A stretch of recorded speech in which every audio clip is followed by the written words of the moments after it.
Don't touch mine.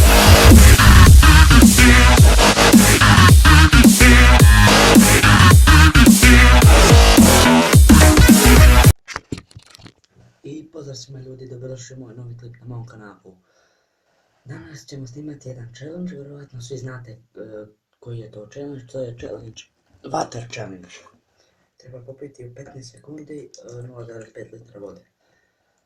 Pa, mogli bismo početi. Evo, stavio sam štopericu na 15 sekundi, kao što možete vidjeti. I živjeli. Idemo. 3, 4, sad.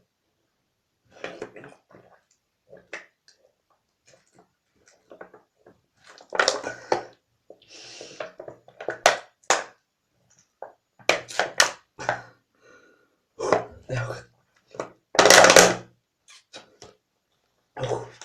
Uspio sam, challenge, ostalo je 5 sekundi. Znači ja sam za 10 sekundi to popio. Dobro je. I ljudi, to bi bilo to što se tiče ovog klipa. Nadam se da ste uživali, ako jeste, ostavite like, share, subscribe. Do sljedećeg klipa. Ćao.